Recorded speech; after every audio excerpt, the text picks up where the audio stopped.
you, Mr. President. I rise to talk about the pending matter of the Pete Hegseth nomination to be Secretary of Defense.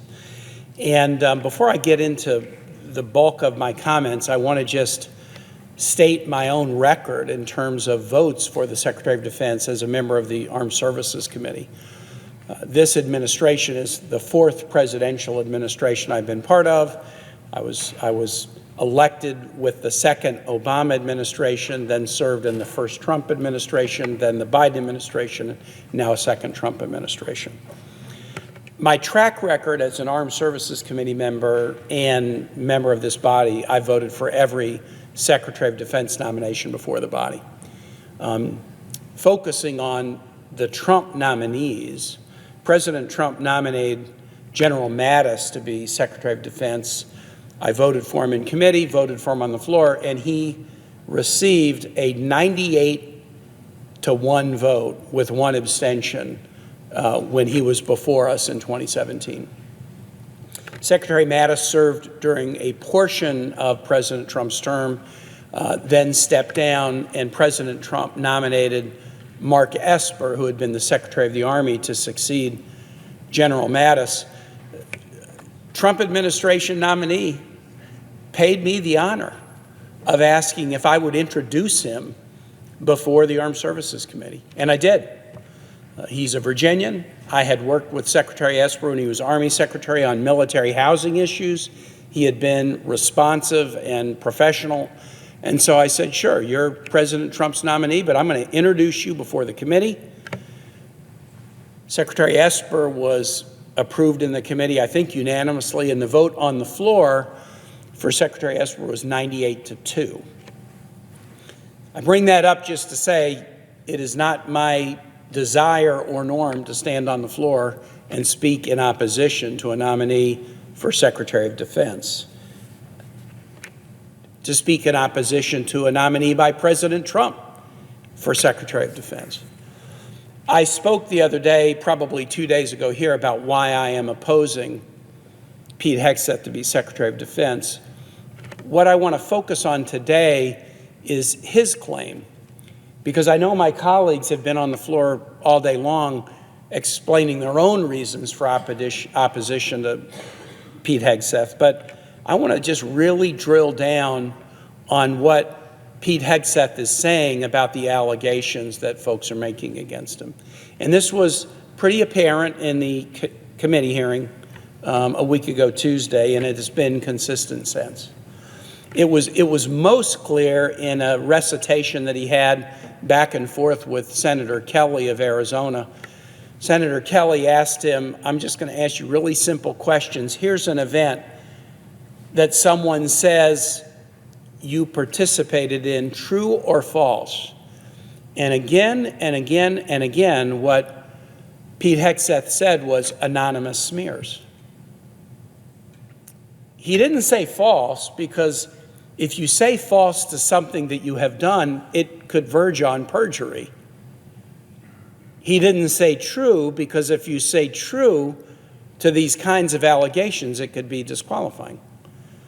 So it was a very interesting litany where again and again and again, Senator Kelly said, here's an event, true or false, anonymous smears. Anonymous smears was a very, very sophisticated way of not answering the question. And yet, even as I examined Pete Hegseth about marital infidelity, about a sexual assault allegation alleged against him, led him to make a payout to the complainant, about allegations of spousal abuse, again and again what he said was anonymous smears.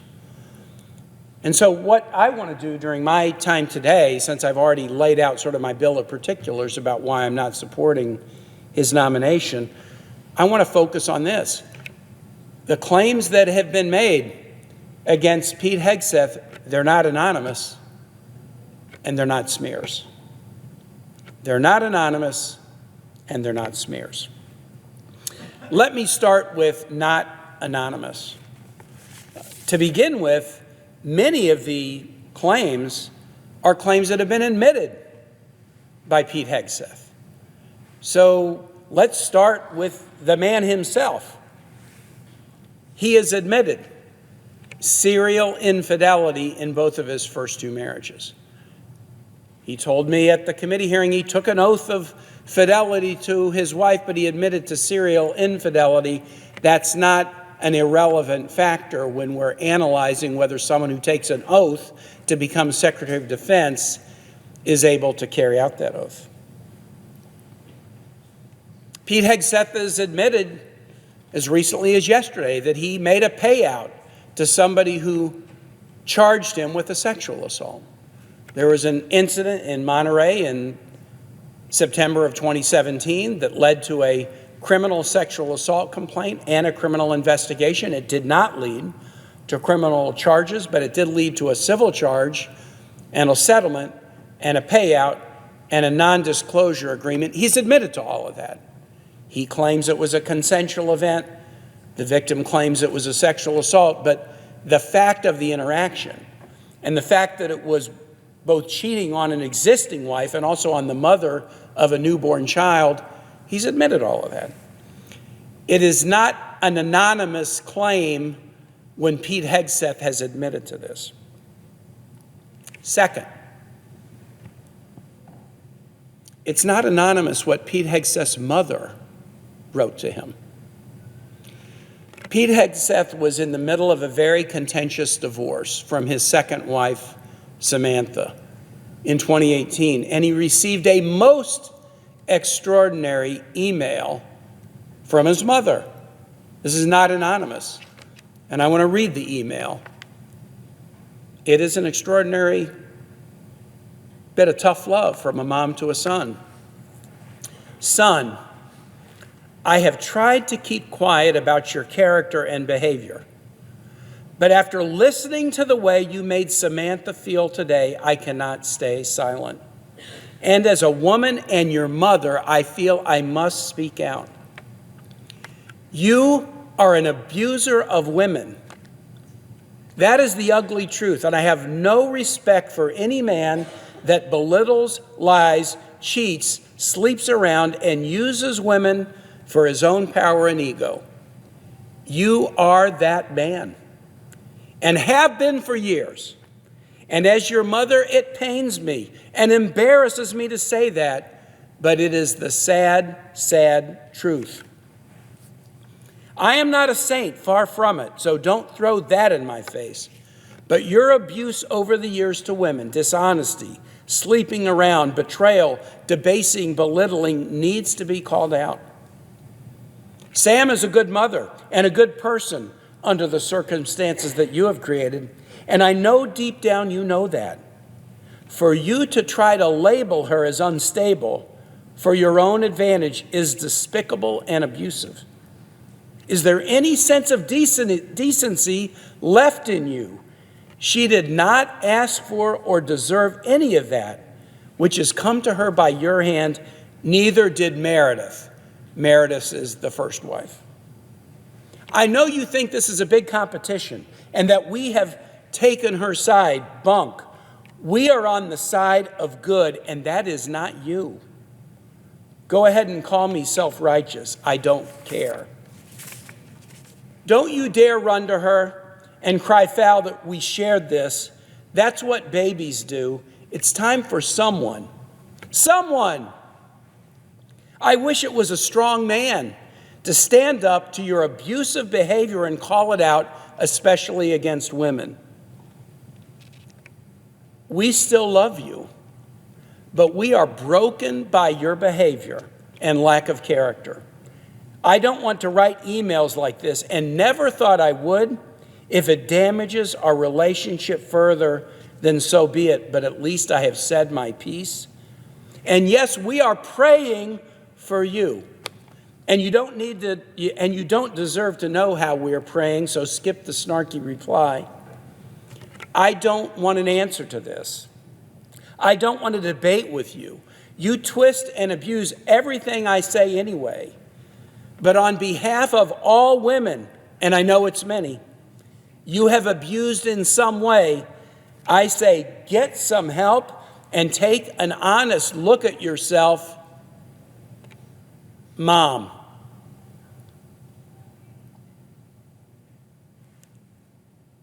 This is not an anonymous smear. I know a little bit about mother's love. I know a little bit about mother's tough love. This is not an anonymous smear, but it is an extraordinary, painful, candid rebuke. And Mr. President, why do I have this letter? This is not a letter that anyone in this body had. This is a letter that appeared in a newspaper about a month ago. The only people that would have had this email are family, the people closest in the world to Pete Hegseth. No one else would have seen this. No one else would have had it. No one else could have read it on the floor of the Senate unless someone very close to Pete Hegseth, a member of his immediate family, decided years after it was written that a man nominated to be Secretary of Defense, whose character had led his own mother to write this letter, this is a fact that should be put before the public in analyzing the character and qualifications of this individual. Not anonymous. Pete Hegseth's former sister-in-law, Danielle Hegseth, who had been married to his brother, Nathaniel, submitted an affidavit that is in the Senate records, available to all of my colleagues, and all have read this affidavit or made a decision that they didn't want to read it, but it's available to all of us.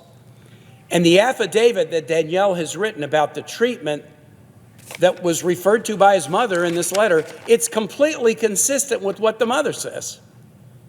The mother wrote this. It's now public. Danielle has signed an affidavit about it. It's now public, and it's completely consistent with what the mother said. Danielle Hegseth is not anonymous.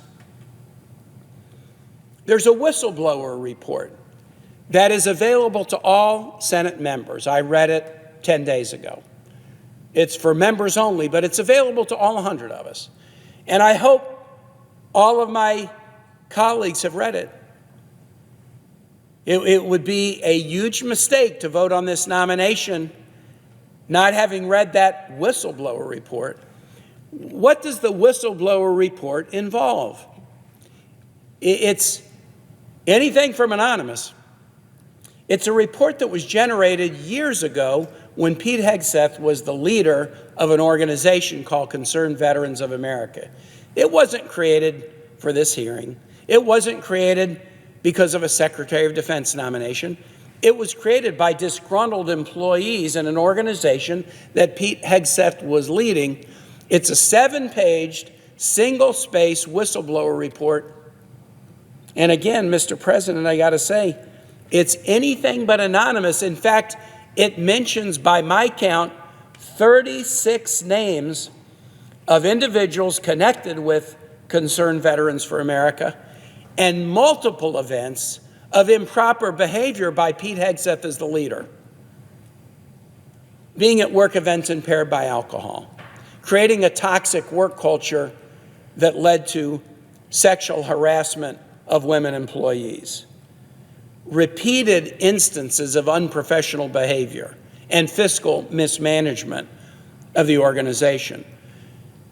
And I know that Pete Hegseth calls that anonymous smears, but when you read this 6-page document, and again, I just want to say to any public watching this, the senators in this body have all had access to it. So if you see somebody like Pete Hegseth saying it's an anonymous smear, no, the members of this body have all had access to Danielle Hegseth's affidavit, to Pete Hegseth's admissions, to the mother's letter, and to a whistleblower report with 36 names in it, attesting to a variety of unprofessional behaviors. That document was provided to Mr. Hegseth and his attorney, and they submitted a response. But by my read of the document, they could not get a single individual whose name is mentioned to challenge or retract any of the statements that are made in the document. This is anything but anonymous. Again, all members have seen this. All members have had access to it. These are not anonymous claims. They are on-the-record claims by people very close to this man, including, in a most unusual way, his own mother. Now, Mr. President, I will acknowledge this. There are some who have come forward who are anonymous. I have to acknowledge that. They're anonymous because they're afraid. I have had extensive conversations with a close personal friend of the second wife who has told me things that are directly supportive of the public materials contained in the mother's letter and the Danielle Hegseth affidavit. I don't know that he knows Danielle, but what he told me is completely consistent with Danielle Hegseth's allegations that Pete Hegseth was abusive to his second wife. But this individual is afraid to come forward and have his name mentioned because he believes that if his name was mentioned, he would be subject to abuse and potentially violence.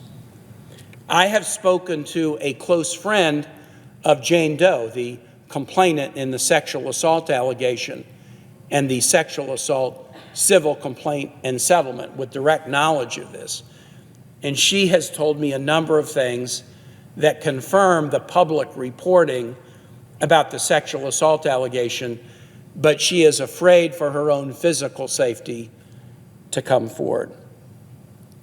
And I've spoken to one of the individuals whose name is mentioned among the 36 whose name is mentioned in the whistleblower report,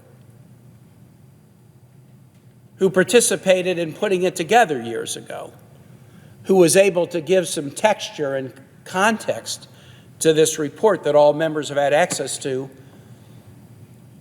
She expressed a willingness to speak to the FBI about it. She doesn't want to come forward publicly because she's afraid, but she expressed a willingness.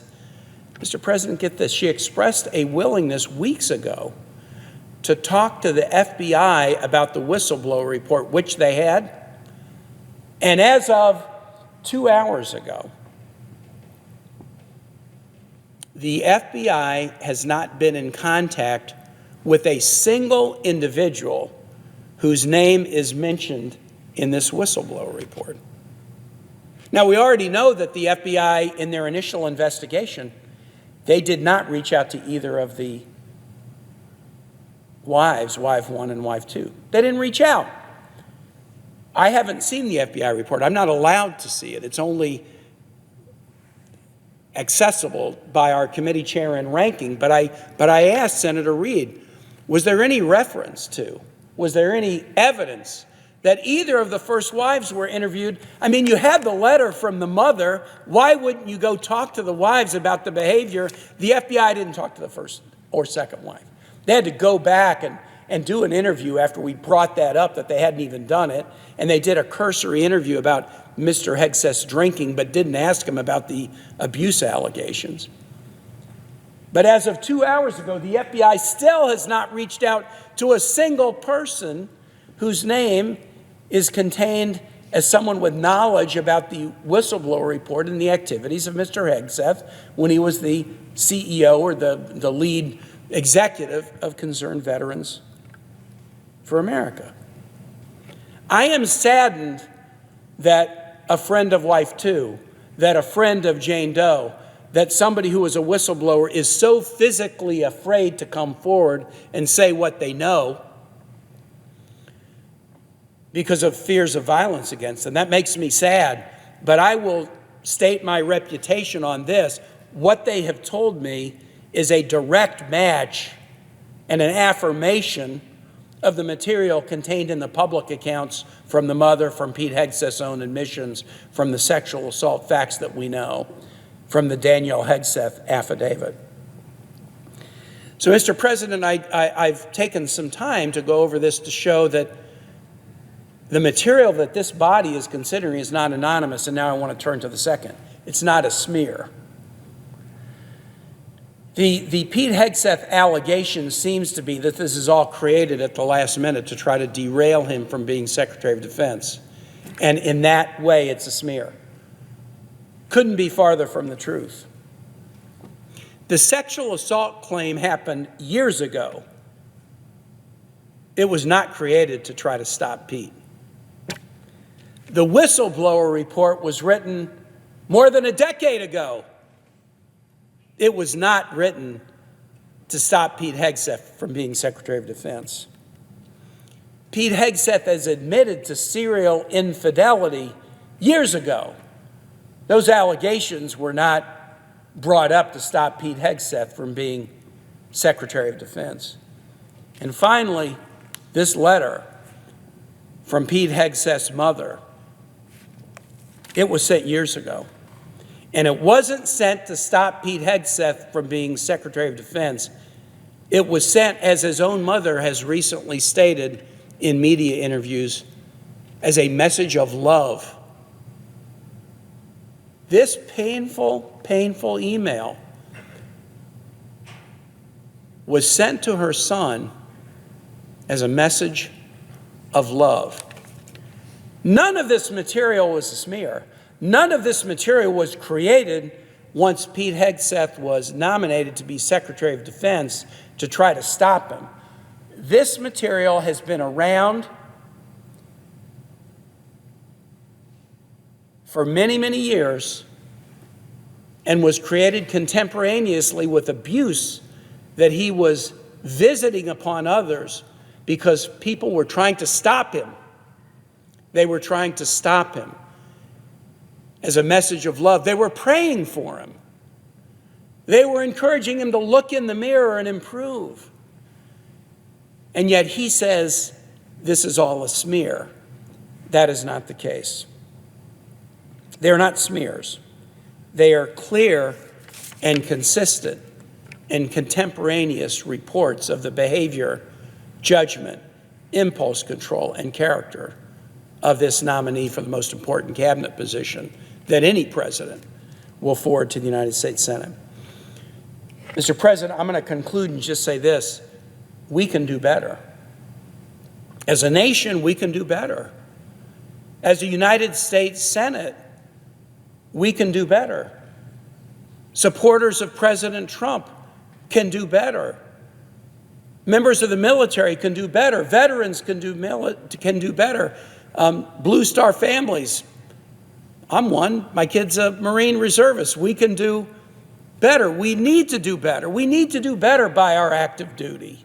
We need to do better by our Guard and Reserve. We need to do better by DOD civilians. We need to do better by military families. We need to do better by defense contractors. We need to do better by all who care about the important mission of the American military. And we can do better. Mr. President, you and I both know this. There are so many good public officials who have aligned on the Republican side, who have supported President Trump, who have their own credentials in this body. I could name a bunch, but I'm worried I'd forget one and then get in trouble with one of the ones I don't name. But in this body, there are senators who have served honorably in the military and are well qualified for the position of Secretary of Defense. In the House, there are members who are loyal to this president, who have served honorably in the military and are qualified to be Secretary of Defense. We have governors, we have mayors, we have leaders of companies who have supported this president and are loyal to his agenda and could get a 98-2 vote like Mark Esper did, or a 98-1 vote like General Mattis did, and would be loyal to this president and carry out this president's agenda. They are there. There are hundreds of them without the personal baggage of sexual assault claims that have been settled, of allegations of spousal abuse that have been testified to, of allegations of drunkenness on the job and fiscal mismanagement that are the subject of a very extensive report written by non-anonymous co-workers. And so as we near the vote for this most important position, my plea to my colleagues, as one who has supported every Secretary of Defense who's ever come before my committee, Democrat or Republican, is don't rush this and make a mistake. No one in this room, should this break badly following a confirmation, can say, wow, I didn't know. I didn't know. Everyone knows. Everyone has access to this material. Everyone knows the risk we would be undertaking in confirming Pete Hegseth to be Secretary of Defense. There will be no place, no shelter, no refuge of, wow, I was unaware of this. But more importantly than that, we all know people right in this chamber who are qualified by background, who are qualified by credential, but most importantly are qualified by character to undertake this most solemn responsibility. Let's get this one right. Let's take the time and get this one right. With that, Mr. President, I yield the floor.